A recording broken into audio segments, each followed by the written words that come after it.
if you look at schools that have a music teacher, it's not just that they're socially better, that they have less disciplinary issues, less dropouts. All of the metrics for the math, the sciences, writing, reading, they also go up. And there's this light in the school.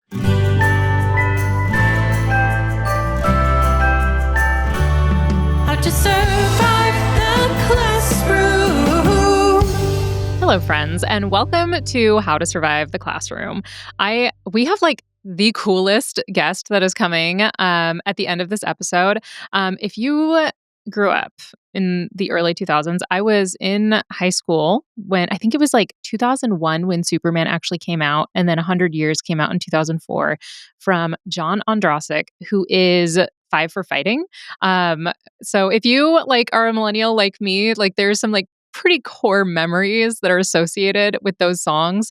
And he came on the podcast and he shared about some really cool things that he's doing. So we have him at the end of the episode because that is where I talk about resources. And I think that he is sharing some really exciting things that he's doing within music and education and all of that stuff. So make sure you hang around for that. And we chat with him for quite a bit. So instead of me giving you my whole life update, I'm going to jump straight into the absolutely beautiful stories that you guys submitted to me. So let's take a listen to the first one. I have two. The first involves finding a pygmy rattlesnake on the counter behind some stacks of books in my classroom. I freaked out.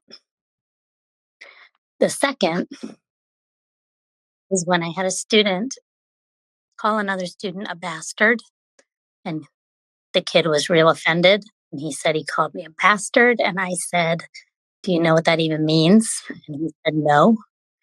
So I told him to get a dictionary and look it up. We were studying dictionary skills. He looked up the word bastard, read the definition, looked up at me and said, "Ah, I am a bastard." Oh no, learning was done that day. Okay, first of all, I don't know what a pygmy rattlesnake is. I don't know if that's when people say pygmy, is that a type of rattlesnake, or for some reason I have in my head that it's a tiny baby snake, which I know is more dangerous but more adorable, a really cute danger noodle. Finding it behind a book, I would be actually not terribly scared if I saw a snake in my classroom. I'm actually not afraid of snakes. I think because my kindergarten class, my teacher had a snake. And then as I got older, the snake grew and it would progress with us through the grades. So I'm not really afraid of snakes. If it was a giant spider, I would have lost my mind. I don't know how I would have handled the bastard situation. I'm not sure I would have immediately gone to the dictionary, but I guess, when you see a learning opportunity, you kind of gotta go for it. I I wish I could ask the follow-up question of once he learned that it was technically true, was he no longer upset, or did he accept it as just a adjective describing him? Because that would be a really interesting conversation to have with the parents when he comes home, depending on the age of the kid, and just be like, "Did you know I am in fact a bastard?" I mean, yeah, I would hope that the parents would be aware at that point, but that is so terrible. Oh my gosh. Yeah, sometimes the learning that happens is a little bit more than we bargained for. Okay, let's hear what else was sent in to us today. I taught a cooking class a few years ago actually, and I had a student, an ED student, who was assigned to my class. He had a para, thank the Lord, and he, um, the notes on the ED information was he cannot be around females or use knives. So yeah, that was super fun because it's a cooking class. So yeah, that was cool. So I feel like maybe we should define ED, because ED is a an abbreviation that also can mean erectile dysfunction. That's not what she was referencing. ED means emotional disability, which a lot of people maybe are unaware that that can be one of the diagnoses that kids can have if they have a 504 plan, is that they have an emotional disability, meaning that potentially they have some sort of like mental health diagnoses. That means that like they are more prone to not being able to manage their emotions in constructive ways. And those can sometimes be the classes for special educators that are extremely challenging because you figure if you've got like, and they usually are smaller classes, not always, but usually you'll have like 5 kids together and they all have emotional disabilities. And then something happens and it can just snowball so quickly where kids are absolutely like irate and getting in fights and all of that. And then because they have that 504 plan, you will sometimes have situations where a kid will flip a table or throw a punch or something like that.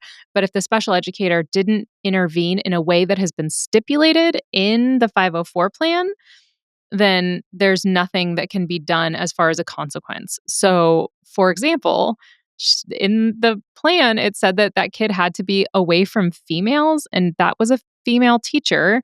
Um, and I'm sure that there are probably girls in that class. And so, like, if that kid were to do something like hit somebody or, God forbid, get a hand on a knife or something like that, they could say, like, the parents could be like, "Oh, I'm so sorry that this happened, but actually, like, there's nothing you can do. You're not expelling my kid because you didn't follow their accommodations," which is one of the really weird things about some of these 504 plans and IEPs is that they're the rule for the most part is that we have to be able to make reasonable accommodations.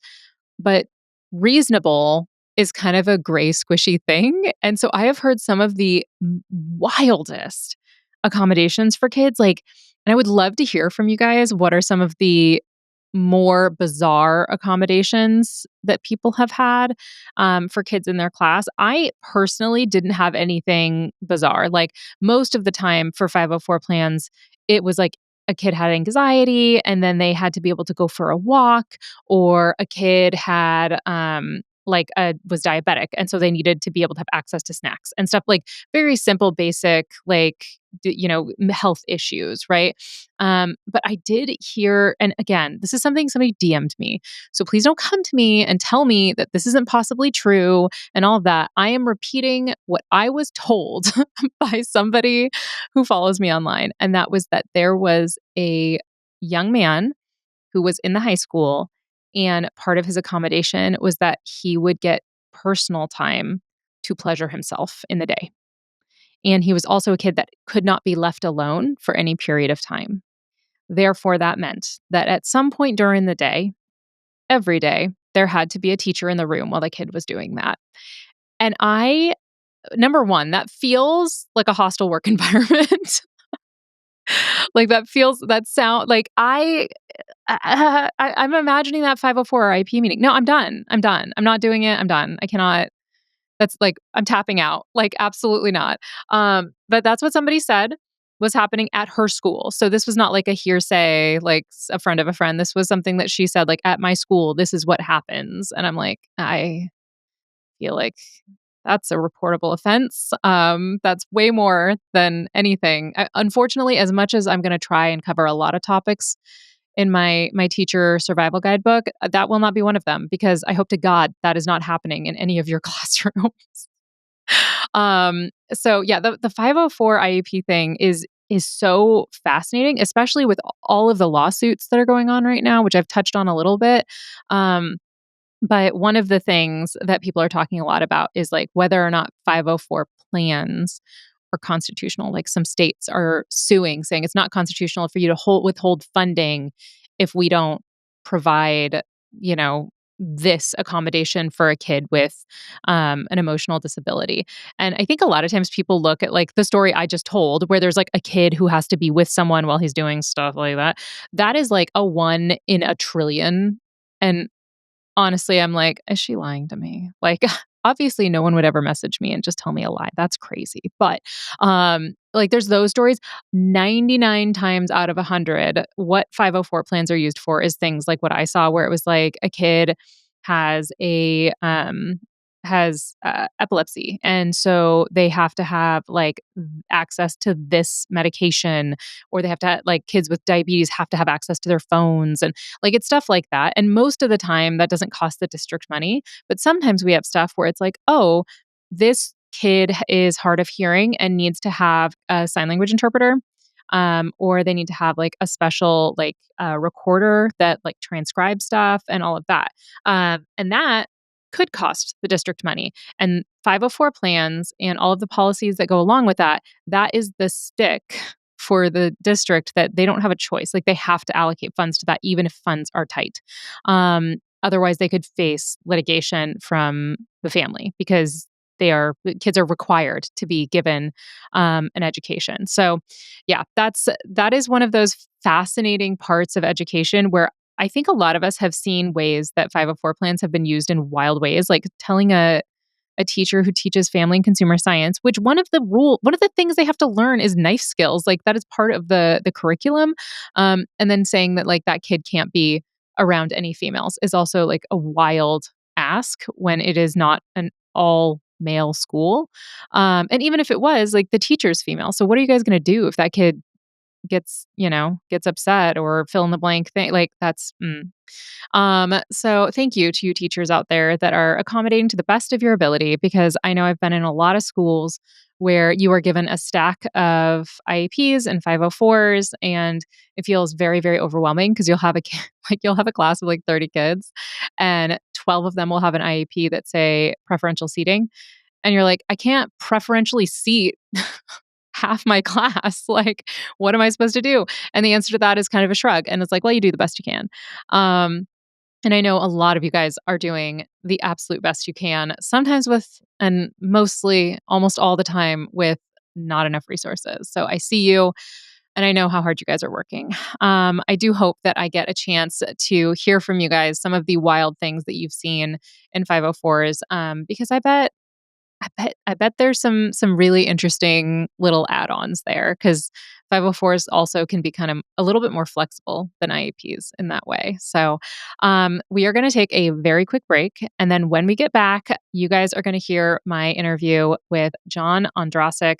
It is so phenomenal. He is such a wonderful guy, and he had so many interesting things to share, both about his own journey in music and educators that poured into him, and in what he's got going on now as he's giving back at this part of his career. So we will take a very quick break and we will be right back. Welcome back. I am very excited to see with me today on the podcast John Ondrasik, who is a Grammy-nominated platinum selling artist who we all probably know a little bit better as Five for Fighting. Hi, John. Hi, Andrea. Nice to be with you. Yeah, thank you so much for coming on. This is a out-of-body experience for me because I had my heart broken to the tune of your songs many, many times in high school. I have like those little like snapshot memories of me, like I grew up in San Diego, so of me like driving by the beach and just crying to Superman as I was on my way home after getting my heart broken. So it is really, really cool to have you here today. Well, you're much younger than me, but my heartbreak song was Three Times a Lady by Lionel Richie. So whenever I hear that song, it's PTSD. Right? Yeah, Yeah, sixth grade. it brings you right back. So it's so funny because I don't know if you get this a lot, but I always thought that you were a whole band. You were like a royal we because your stage name is Five for Fighting. And so in my brain, and maybe because around that era was boy band era with like 5 members and all of that stuff. So do you ever, or have you in the past had people like be like, where's the rest of the band when they meet you? Of course, you can kind of tell, who are, kind of fans that know what's going on or people that like hear the songs. I mean, that's what I would think if it's Five for Right. Fighting. I would think there's 5 guys. And it's funny, you mentioned boy bands, and that's kind of the reason Five for Fighting kind of was born. It was the late 90s. And as you said, it wasn't 1977 Billy Joel, Elton John, James Taylor. It was Lilith Fair. It was boy bands. It was grunge music. And the record company had this marketing idea of, well, you're a male singer-songwriter and nobody can pronounce your name, so come up with a band name. And I'm a hockey fan. I'd been at a hockey game, and hockey fans know in hockey, they have fights. And if you get a fight, you're a bad boy. You go to the penalty box for 5 minutes. They call it five for fighting. So I sarcastically said to the label, well, how about five for fighting? Expecting them to say, oh, you're crazy. And they're like, we love that. I'm like, you guys are insane. It sounds like it's a heavy metal band, Right. Yeah. but you know what? Here we are 25 years later. I get a hockey ticket in any town, so it's got some fringe benefits. But in some ways, it's reflected. And also, the nice thing too, it's kind of really been about the music, right? Yeah. Not about the guy. So it's really been about the music. And as I said, it's also allowed me to play some really cool sporting events that probably John Ondrasik doesn't. So there's always silver linings in everything. Absolutely. So, how did you first get an interest into music? How did you get your start playing? My mom was a piano major at the USC, a piano teacher, and she started me very young at the piano. It's good to start kids young because at the piano because it's like a language. It's tough Mhm. to learn piano as an adult. It's a lot of discipline. So I kind of had the aptitude. She started me very young, and I enjoyed it. And but she was also very wise. At 13, when I wanted to ride my skateboard, chase girls, didn't want to practice, she said, "Okay, you can quit." But I had this passion for songwriting. I loved music. And she gave me the fundamentals to play. So it was always my childhood passion to do something in music. I had the Burt Bacharach songbook, the Beatles songbook. Um, and at 13, I really kind of started writing and got a little recording studio. And it was, I was fortunate that I knew very young, kind of what my passion was. Who knew if I was Yeah. going to have a career, but so yeah, so my mom was gave me the tools, and I'm very blessed to be able to still be doing it. Some 50 years later. Yeah. So, were they supportive of the idea of you going and being a professional musician, or were they like wanting you to go a more traditional route? Well, certainly, my mother, being a musician, knows how long the odds are. So I think Mhm. the deal, it wasn't the deal, but kind of the understanding with my parents was, okay, I'm going to go to college and get a fallback, a plan B, and which I did. I was a math major at UCLA, so I had something to fall back on. But they were very supportive. But I think they also saw, I was working really hard. Yeah. I also worked for our family business. I've worked here my whole. I'm actually here right now. I've worked at our family business my whole life, so I was contributing. I was paying my rent, and Yeah. but it also allowed me the freedom if I needed to go on an audition or something like that. So I think my dad was a little more, I think, supportive because he was a little more naive about the Yeah. odds. But Right. we wouldn't be talking if I didn't have support of my family, and Yeah. I have my daughter is also pursuing it, so she's kind of in following in my footsteps, and but she has a job and she's working, but she's pursuing her craft. So That's the awesome. family support has been huge. Yeah, when I was doing a little background work on finding out more about you, I saw where it lists under your keynote speaking stuff that you guys were. Let me find the direct quote. Manufacturer of the world's best shopping cart, which is the business that you're referring to, right? Is the family business? Yeah, hold It's on a not behind. second. I'm looking to see if we have a model of one of our little carts here. Um, but yes, yeah, we make, if you shop at Costco, you use our shopping cart. But The big the ones. big ones, yeah. My Nice. dad actually has a fascinating story very quickly. He was an astrophysicist, worked at JPL and NASA as a young man, and kind of the glory days of the space age in the 70s and all the unmanned missions to Mars and Venus. But his dad had a small wire shop making like oven racks, and my grandfather passed away in his 60s. So my dad kind of left NASA and took over the business here, and kind of reinvented the shopping cart. You'd think it'd been engineered to death, and so he's been doing it ever since. He's still '87 running the show. But yeah, if you shop at Costco, one of the highlights of my career was buying my first album, America Town, in one of our shopping carts. I So bet. That's so cool. Well, yeah, and I mean, we all know that the Costco shopping carts are the superior ones. thank you So very much. that's Yes, yeah, yes, I'm going yeah. to It use was that quote. Yeah. yeah, you should. So other than your mom, who obviously had a huge, huge impact on learning music and all of that, did you have any other educators that you felt like changed your perspective on music or really helped you along in that journey? I had in high school, I had a English teacher, Mr. Stryker. And he was a musician. He was a bass player, studio musician. He'd never gotten to the point where it could be a full time career, but he was kind of a rocker, cool dude. Wore the yellow, the red leather jacket, and he let me do my kind of final on the lyrics of Steely Dan, Cool. and he was so cool. And we even kind of went to the studio a couple times. He took me on some sessions, and it was really, he was a great mentor, and he's also a struggling musician, and he was Mhm. also very, very wise, amazing teacher, um, and certainly had a way to relate to the kids in a different way than most English teachers, who sometimes can be a little snobby and a little snooty, and Never. yeah, I was a high school English teacher. I was never snobby or snooty well, ever. you remind me of Mr. Stryker because you're like cool and hip. Perfect. Um, but and I think when I started, having success, he was so proud. He Yeah. was so proud, like that he was a part of that. And I've had many mentors. My father's a great mentor. My mom. I've had mentors in the music business, some rock stars that I met at a very young age, and so it's been great to see them kind of find joy in my success. Yeah, so that's interesting that other people within the industry kind of took an interest. Was there one in particular that you felt like kind of went out of their way? Because I know for me, like I'm getting kind of into the comedy space now. I'm doing a little bit of Mm. touring and stuff like that. And it's so meaningful to me when an established comic takes an interest and like gives me feedback or something like that. And I think it's like going to be something that really sticks with me. Have you had anybody who, sticks out in your mind in that way? Yeah, there's been more than a few, but one in particular, I actually just had dinner with him a couple weeks ago. His name is Rudy Sarzo, and Rudy is a bass player, and he's kind of a legendary rocker. He played with Ozzy Osbourne. He was the original member of Quiet Riot.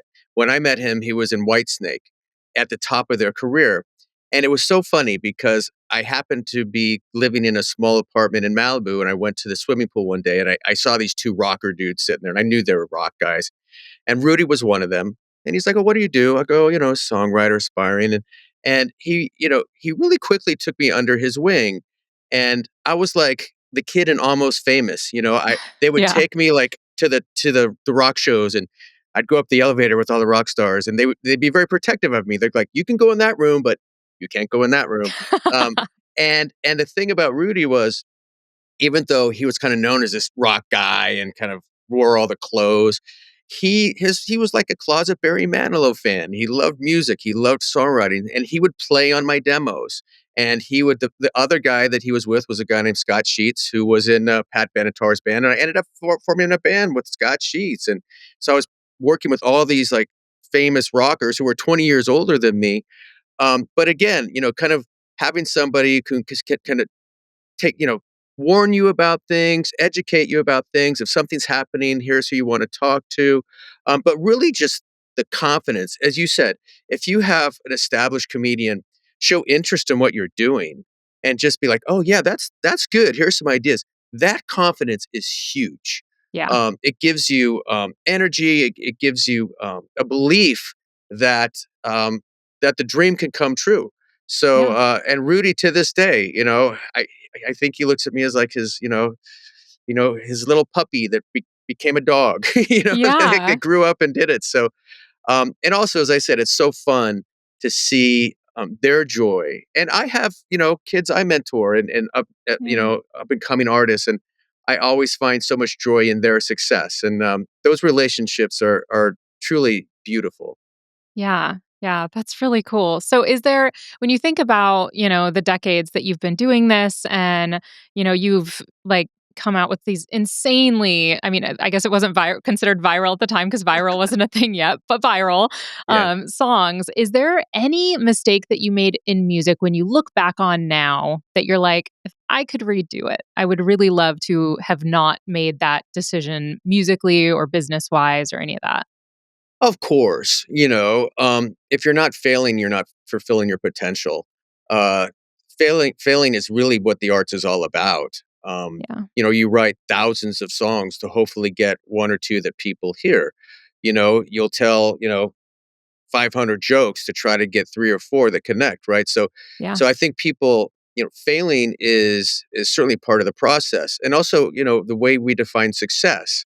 Um, I always use this joke that it's not a joke, but Justin Bieber sold a lot more records than Johnny Cash. So what is success? And I've had songs that weren't hit songs, but have been very meaningful for our troops or certain groups that find solace in a song that's not on the radio. So, but I think for me, one thing I regret if I had to go back over again was I would collaborate with more artists and Mm. because I was very kind of focused on what I was doing. I had success very late. I was in my late 20s. When Superman was a hit in my early 30s. So I kind of understood, that this could easily go away. It was like a Yeah. 15-year overnight success. So I was really focused and I had some opportunities and I did collaborate with a few people, but I wasn't part of the scene. I wasn't part of like the Hollywood scene, but there were some really cool songwriters and artists that I think I could have built relationships with. And Yeah.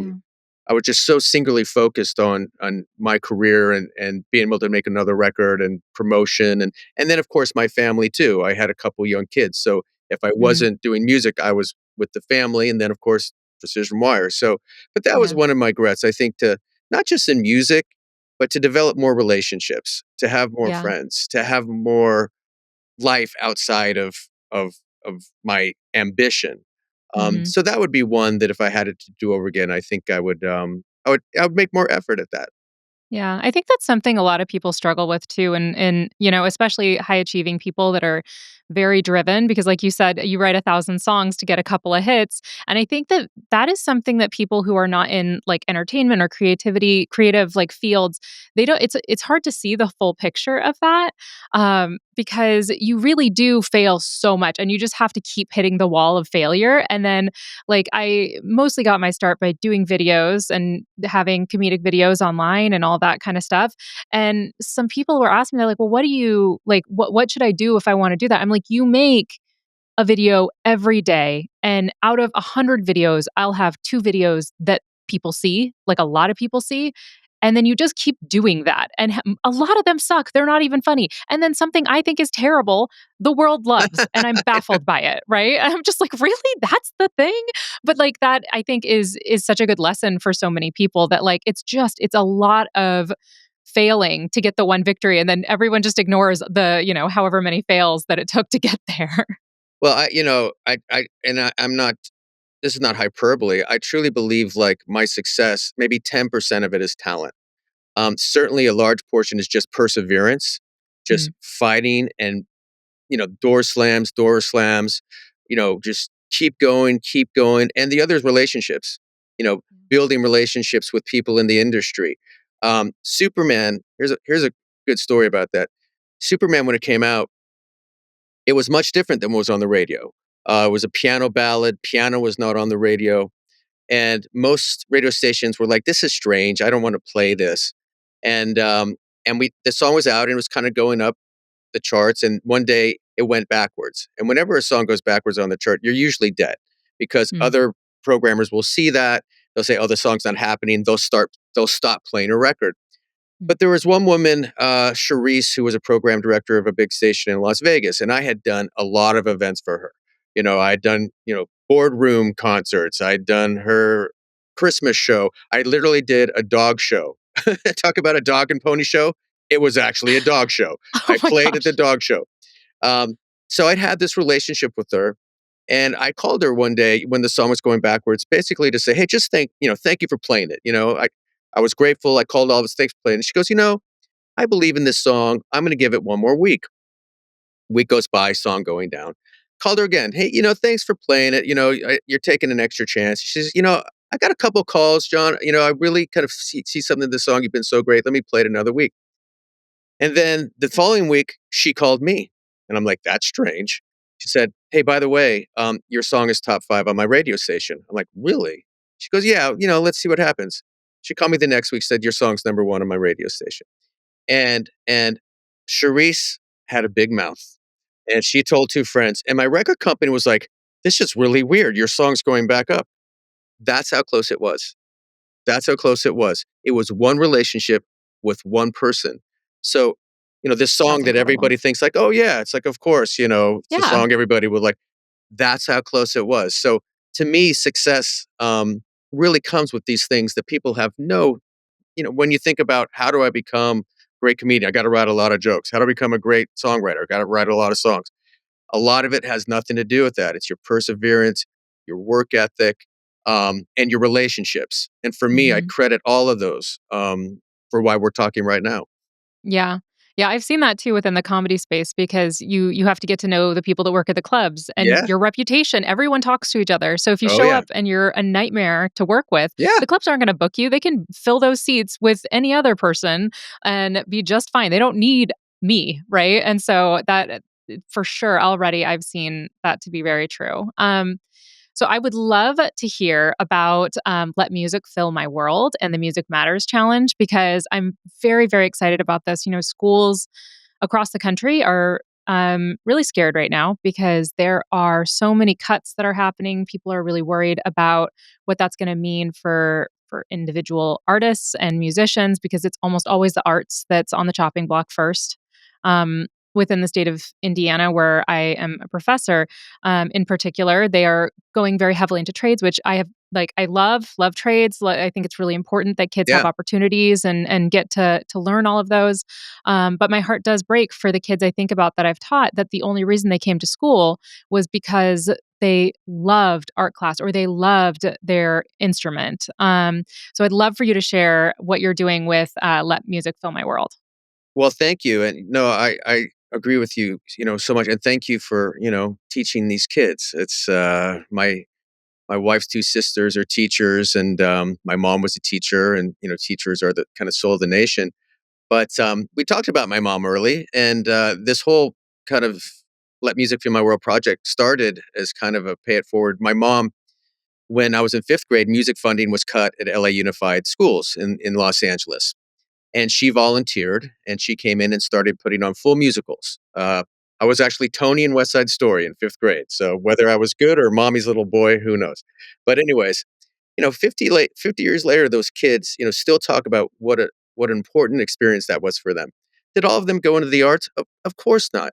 But music, and if you look at the analytics, if you look at schools that have a music teacher, it's not just that they're socially better, that they have less disciplinary issues, less dropouts. All of the metrics for the math, the sciences, writing, reading, they also go up. And Mhm. there's this light in the school. And, there's 2 things actually, especially in challenging schools, challenging districts that keep kids out of trouble. One is sports. Of course, we know sports, but the Yeah. other is music. Yeah. Not all of us are athletes. Some of us are both.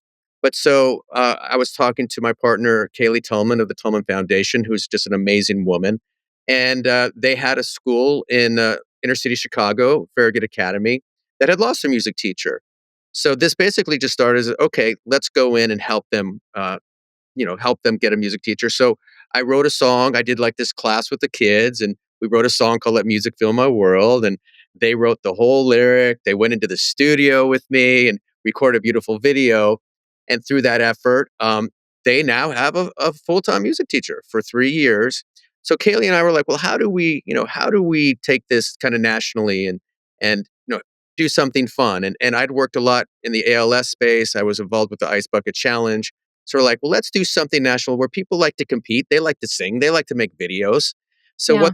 we decided to launch this Music Matters Challenge, which is kind of a fun contest that people can tell a little story about a mentor, like you were talking about, and sing a little bit or play a little bit. of Let Music Fill My World. And you enter the Music Matters Challenge, and we have finalists and people vote. And at the end of the day, the winner gets to select a school where, again, we provide a full-time music teacher. They win $10,000. There's a school prize for 30 grand.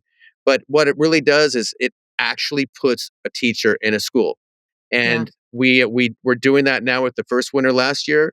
The challenge now is got a few weeks left, so people are submitting, and we'll do it again.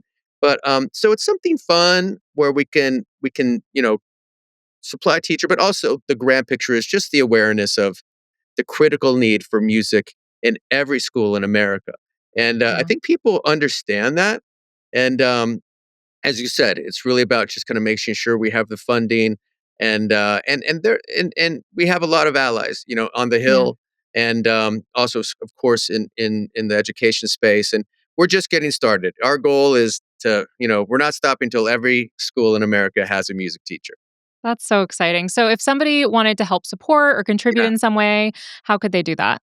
It's simple. Just go to letmusicfillmyworld.com and there's a Music Matters challenge and enter the challenge. Some people think, well, I'm not a great singer. I'm not a great piano player.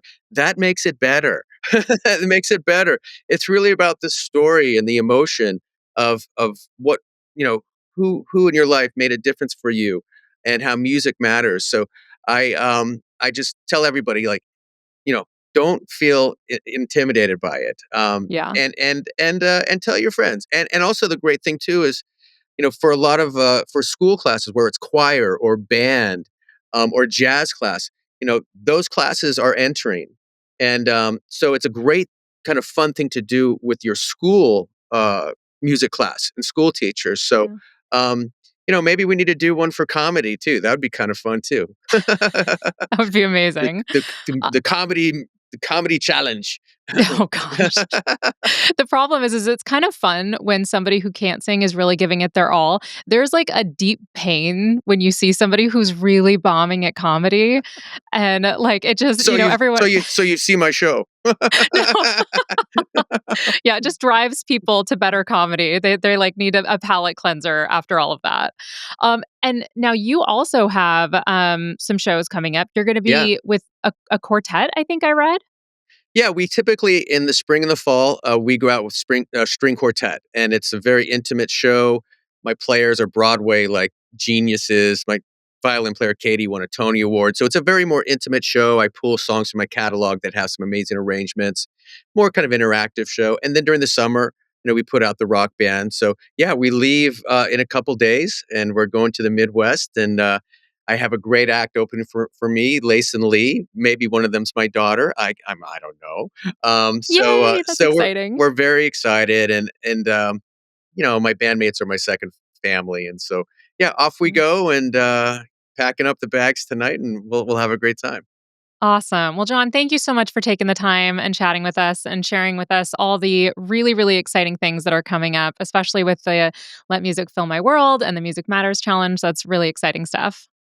Well, it's my pleasure, and I look forward to enjoying your comedy, and maybe we'll share a stage one day. I look forward to that. That would be amazing. Thank you. We will be right back.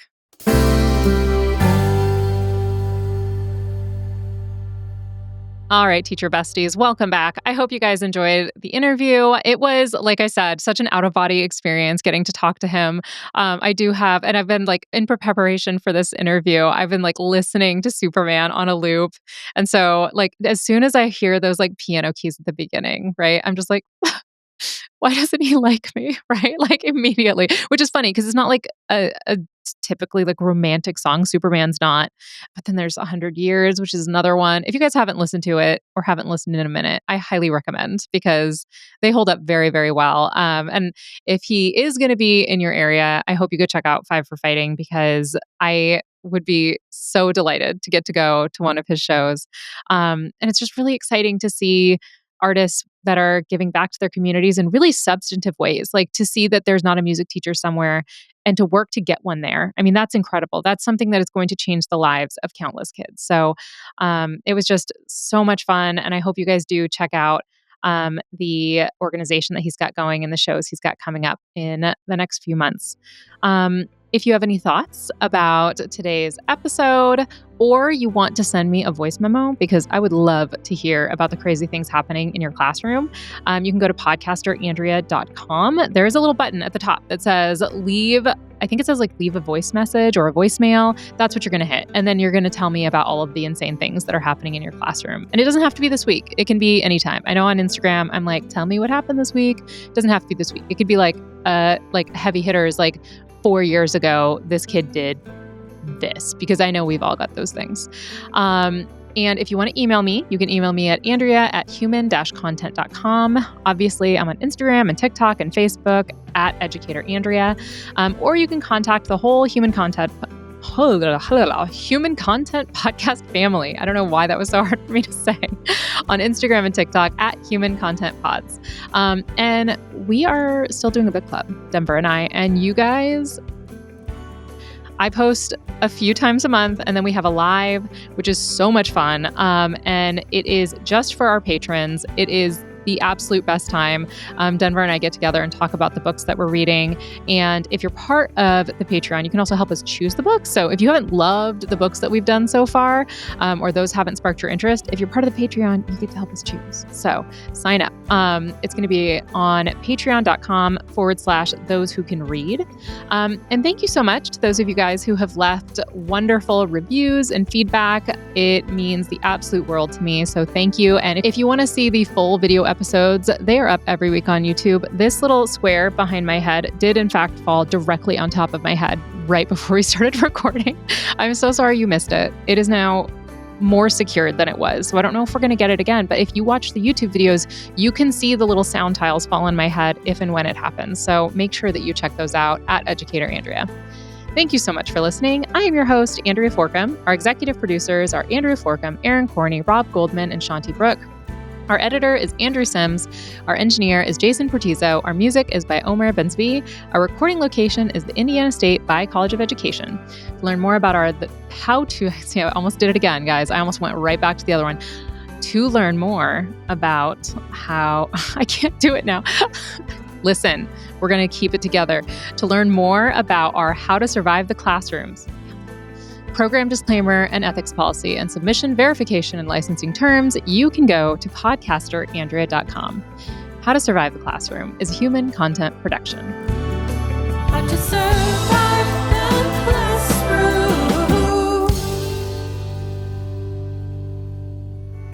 Thank you so much for watching. Want more of How to Survive the Classroom? You can watch more episodes right now. Just click on that little box over there. You see it? And if you haven't yet, please subscribe. Okay, bye.